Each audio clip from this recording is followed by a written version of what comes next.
Olá a todos e todas. Meu nome é Débora Almeida. Este é o programa Passando a Letra na rádio e TV Lula na Veia. Hoje o dia foi meio conturbado. Tive compromisso no meio da tarde e aqui em São Paulo, quando chove, é um trânsito danado. Quase que eu não consigo chegar para o nosso horário marcado. Então peço aí desculpa pelo cabelo meio, desengonçado, mas a prioridade era trazer aqui para vocês as nossas notícias e confirmar aqui a nossa militância para amanhã, dia 2 de outubro, Dia de todos nas ruas pelo Fora Bolsonaro. Você já tem a sua motivação para ir para as ruas?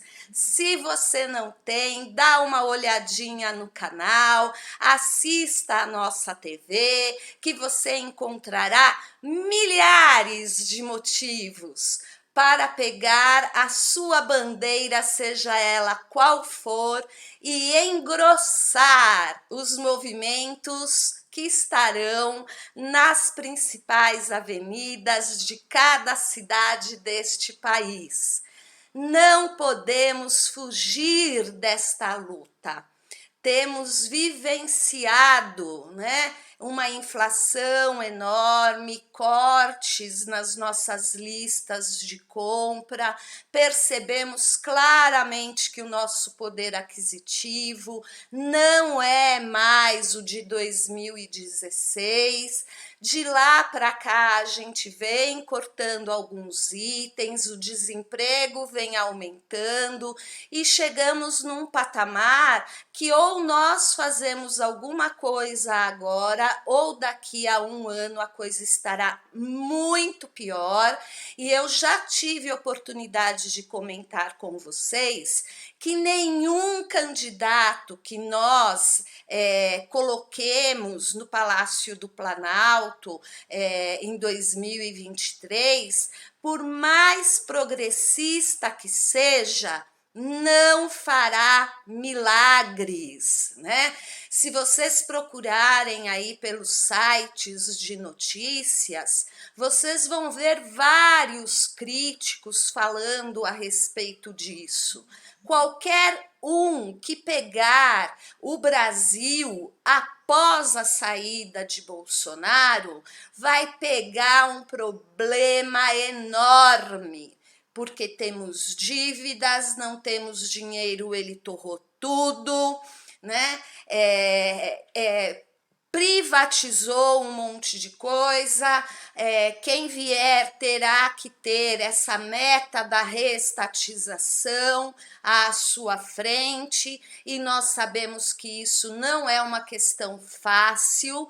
No meio político, isso traz incredibilidade para a economia como um todo, porque a empresa, o capital que comprou a estatal, é óbvio que não vai querer sofrer prejuízo e ficar quietinho. Vai fazer um baita de um escândalo no cenário internacional e o presidente que estiver à frente terá que segurar aí uma bomba do tamanho de um bonde, Então, dia 2, amanhã, vamos todos para a rua, com nossa alegria, com nossos protestos, nossos cartazes, bandeiras, com a nossa voz, ajudando a gritar debaixo dos caminhões: fora Bolsonaro, Esta semana eu tenho visto um movimento muito bacana nas redes sociais. Parece que de tanto a gente falar, a respeito da união dos progressistas, esta união está de fato começando. Há um engajamento aí em várias redes sociais promovidos pelos próprios progressistas, utilizando os recursos de cada rede social, aquela coisa, somos progressistas? Somos, então vamos seguir um o outro, vamos nos inscrever um no canal do outro, vamos fortalecer aí a nossa esquerda, porque a nossa luta está chegando e nós não vamos colocar apenas um presidente progressista no poder, nós vamos colocar o maior número possível de parlamentares progressistas no Congresso Nacional. Então, faça uso das tuas redes sociais para promover aqueles parlamentares progressistas nos quais você acredita.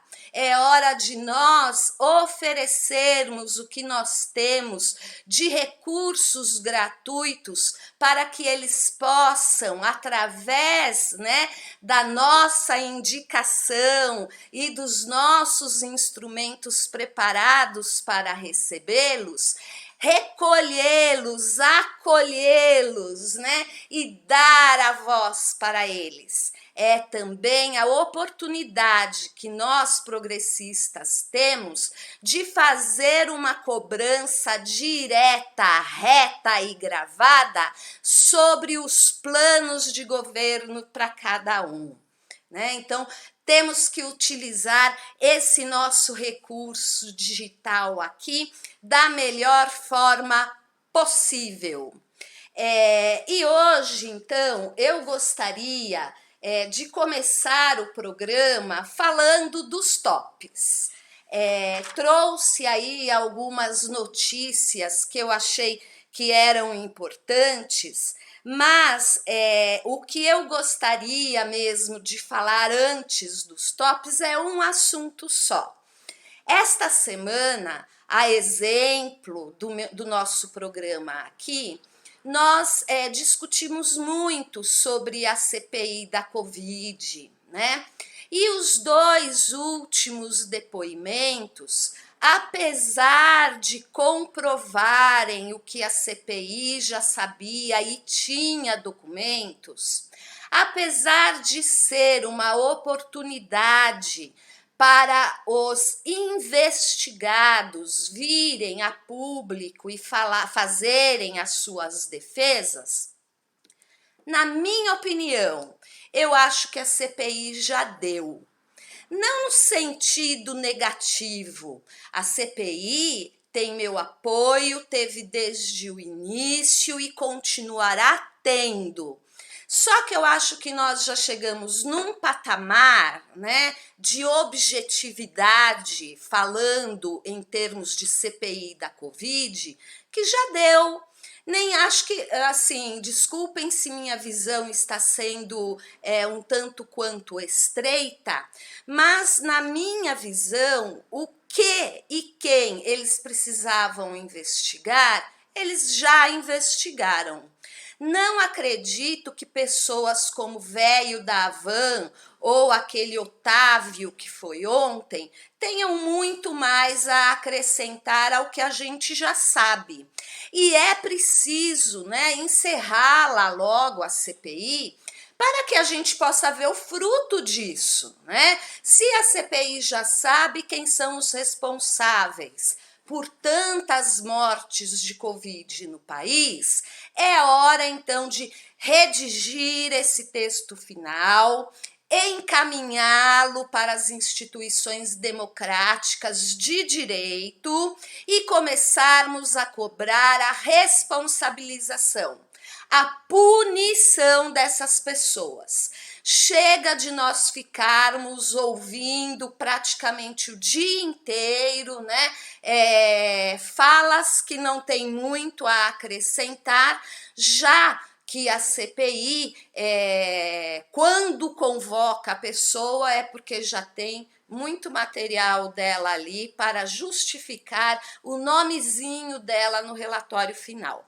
Então, se alguém, que tem aí contato com a CPI estiver nos ouvindo, deixo aqui o meu pedido para que se encerre logo.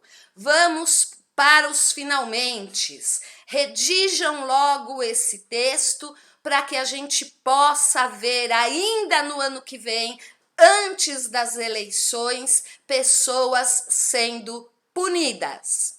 Por falar em punição, vou pedir mais um assuntinho antes de começar o top.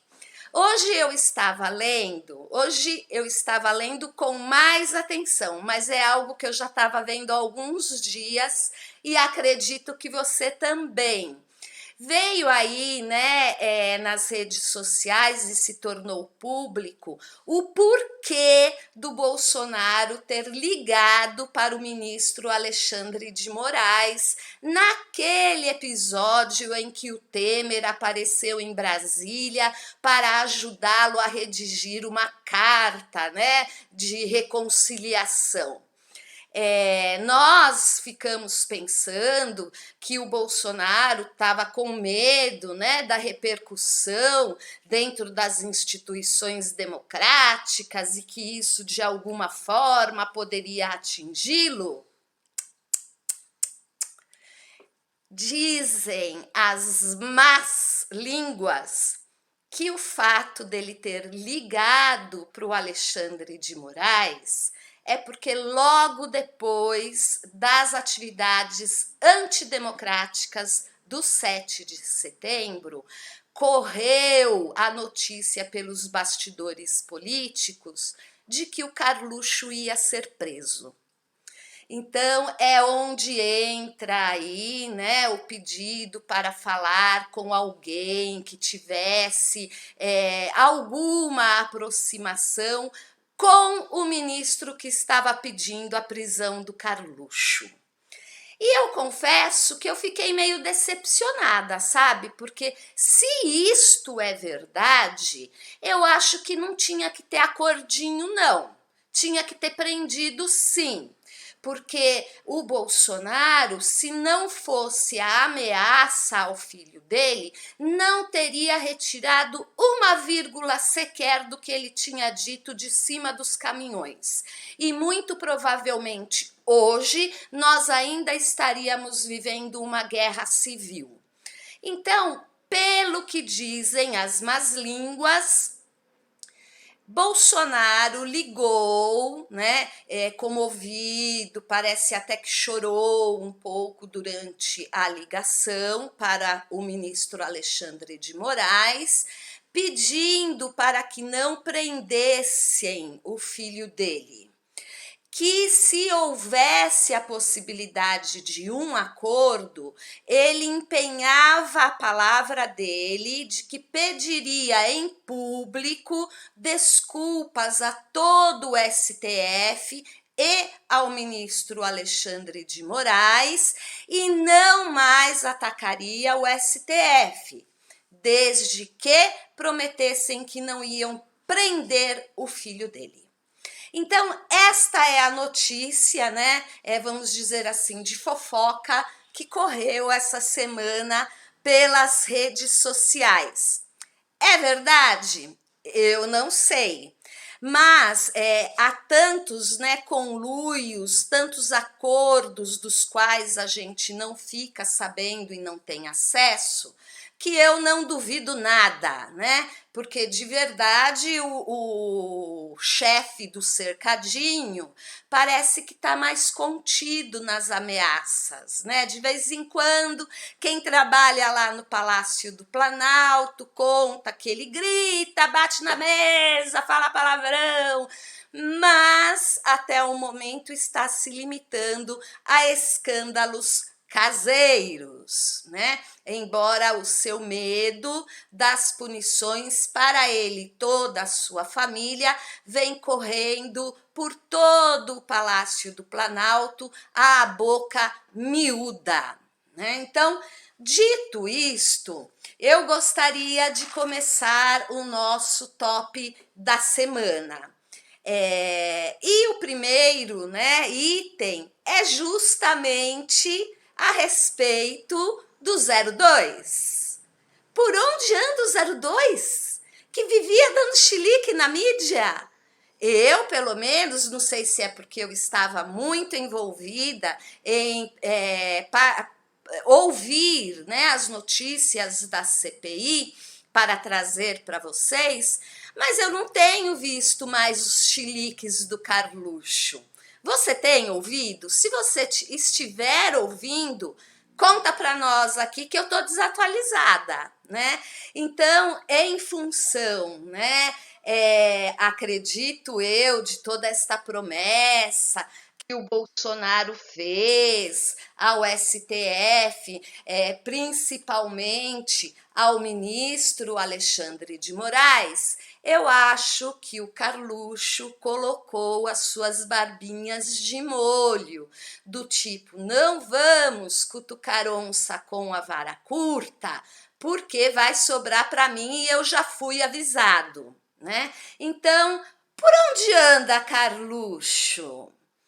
Deve estar se dedicando bastante ao gabinete do ódio e das fake news, vocês não acham, não? Ele deve estar preso lá naquela salinha dele, né? Onde ele tem centenas de celulares e robôs para administrar. Isto pelas notícias que nos chegam sobre o gabinete do ódio e das fake news. Gabinete do ódio, inclusive, que o Facuri ontem tentou negar a existência. Eles são tão mentirosos que até mesmo quando vários deles admitem, né, um pecado, vem um outro e fala, não, isso não existiu não, né? Que nem o Facuri, que cansou de falar fake news ontem na CPI, veio, né, até nós, na própria CPI, dizer que ele nunca ouviu falar a respeito de gabinete do ódio. Aí um dos senadores progressistas, né, gritou lá da cadeira onde ele estava, né? Como não conhece? Vocês próprios apelidaram de GDO? GDO, abreviatura de Gabinete do Ódio, né? Eles mesmos, quando trocam mensagens entre eles por WhatsApp, Telegram ou alguma outra rede no restrito, né, no privado, eles mesmos chamam o gabinete do ódio de GDO. Então, agora quer negar que existe um gabinete do ódio? Só está confirmando a fake news, né? Que existe de fato um gabinete da fake news. Então, por onde anda Carluxo? Carluxo, saia dessa salinha. Tome um pouquinho de sol, querido, enquanto você ainda pode, né?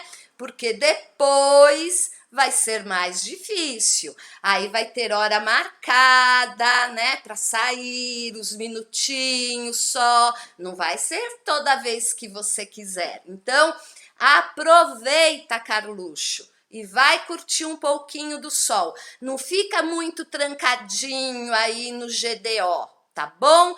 Aliás, vocês têm robozinhos justamente para isso, né? Para trabalhar por vocês.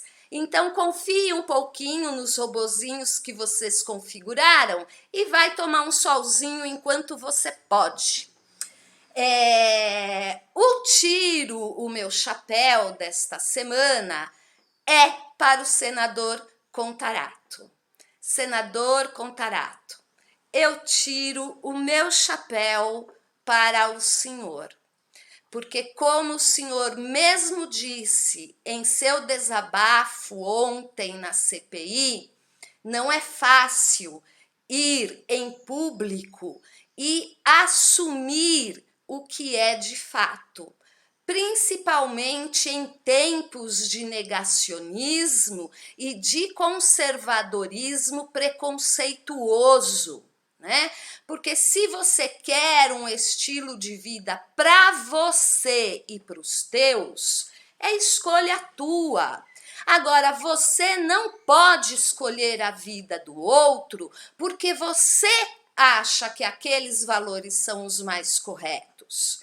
E existem leis que garantem esta liberdade de escolha, essa liberdade da fé que eu quero professar ou não, né? A liberdade de poder falar desde que eu não esteja promovendo mentiras que prejudiquem a vida do outro, certo?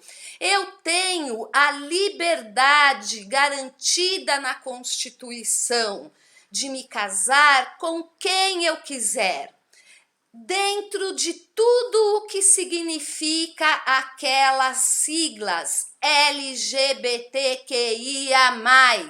Está garantido, eu posso me unir e não tenho que esconder, eu tenho liberdade de ir para as ruas com quem quer que seja e expressar com esta pessoa não só o carinho e amor que nós temos um pelo outro, mas também a existência de uma família, mesmo que não seja a tradicional escolhida pelos conservadores. Então, hoje, mais uma vez, deixo aqui o meu apoio ao senador Contarato, seu esposo e seus filhos. Tiro o chapéu para esta família de fibra e de coragem, porque tem que ter também muito amor para estar ao lado de quem está sendo colocado em praça pública, e colocado em praça pública não para receber homenagens, mas para ser achincalhado. Parabéns, senador Contarato. É para você que essa semana eu tiro o meu chapéu. Em relação, né, ao destaque do YouTube, esta semana eu vou ficar com o Leonardo Stoppa.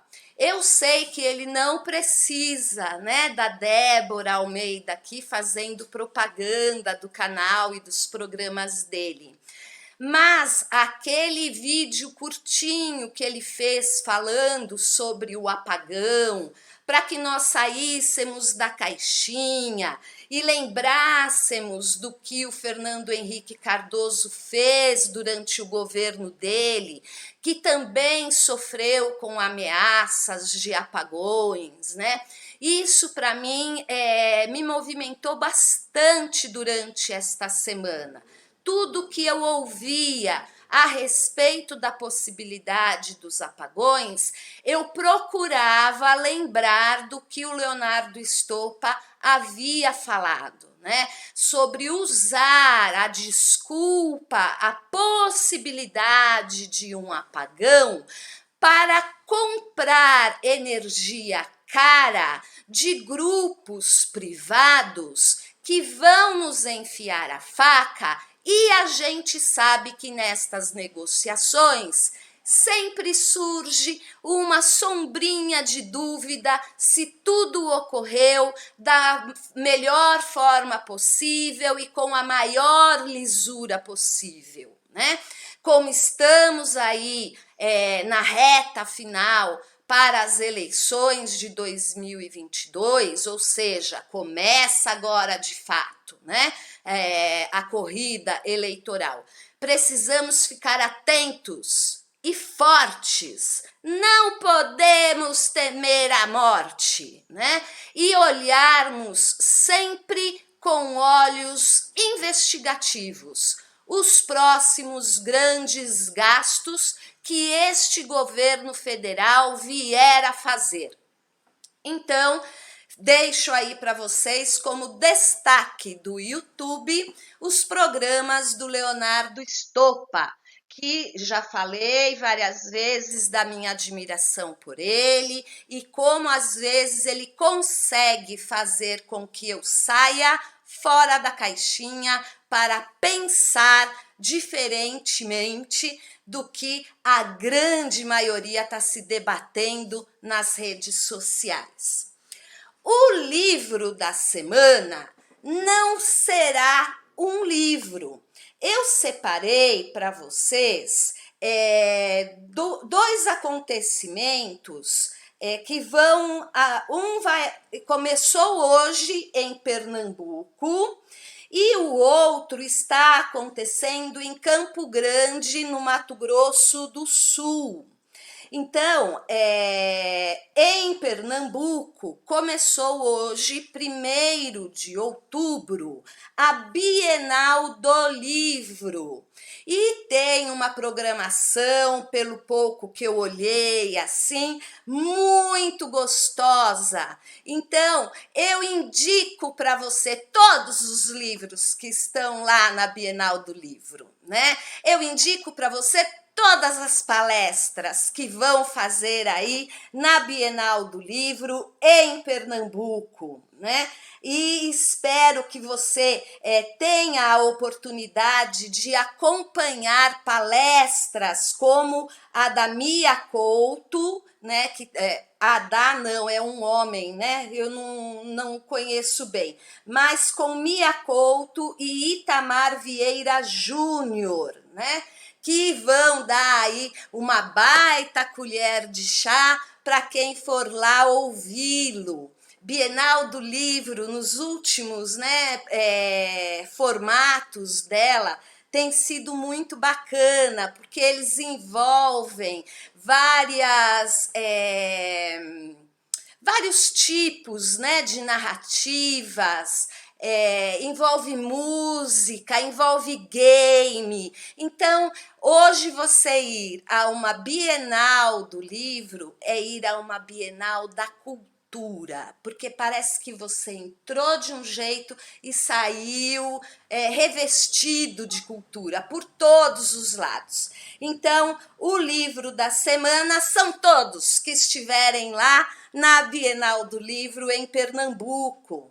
Mas, enquanto eu estava lendo a respeito da Bienal do Livro em Pernambuco, caiu na minha mão, né, um site que se chama Projeto Casinha da Leitura, distribui livros gratuitos para crianças do bairro Alves Pereira.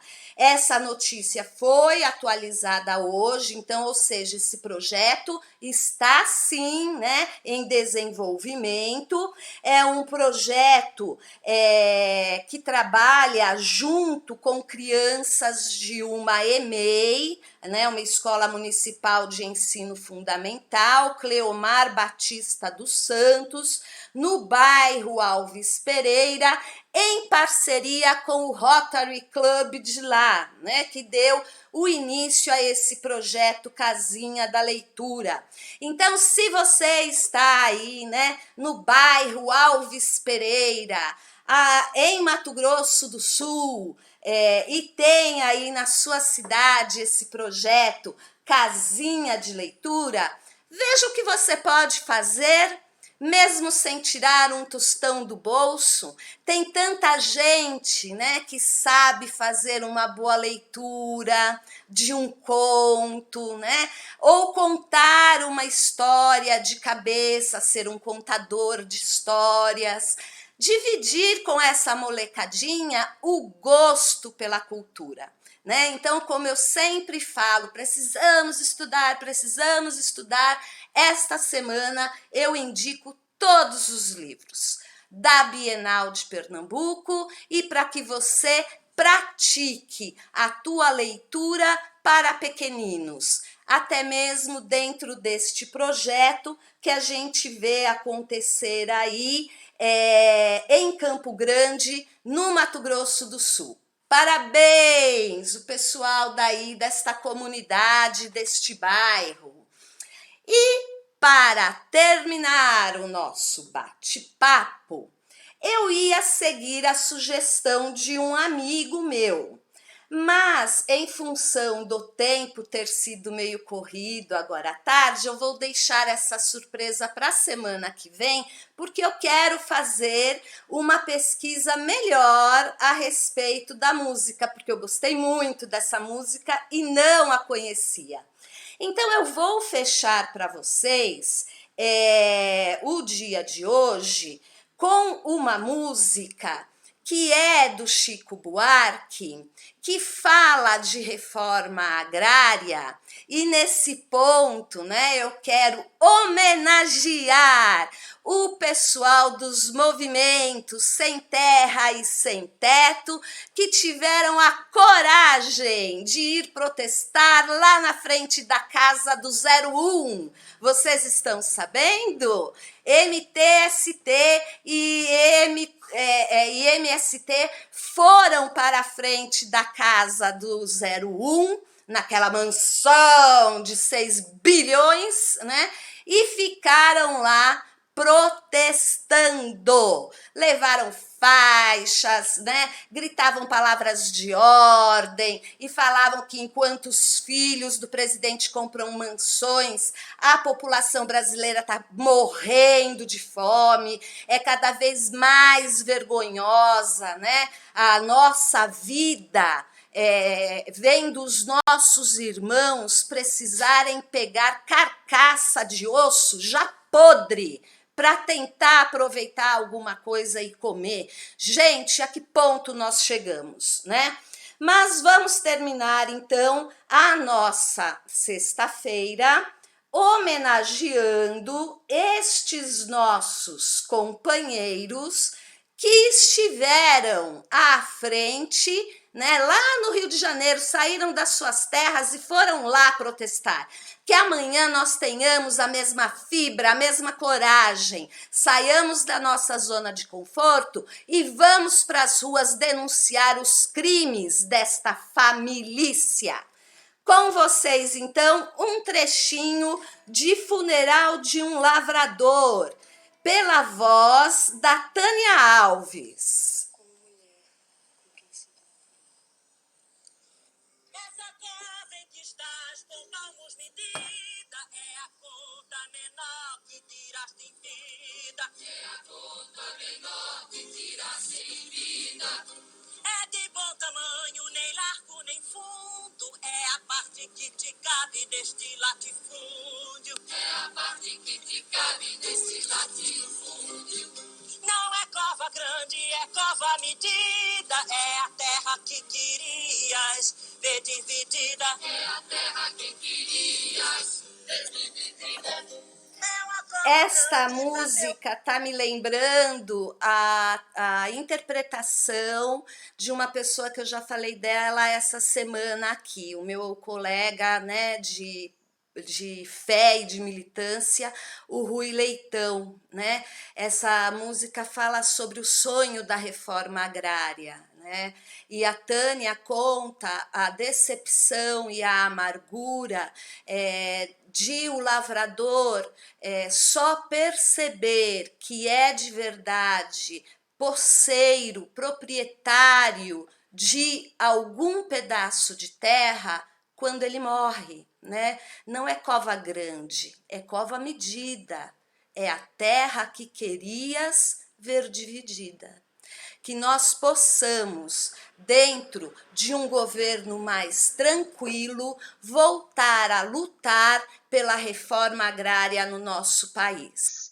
Amanhã, 2 de outubro, é um recomeço para todos nós progressistas. Nós vamos entrar nessa e nós vamos vencer. Nós não vamos entrar para perder. Até amanhã. A gente se encontra na luta. Tchau!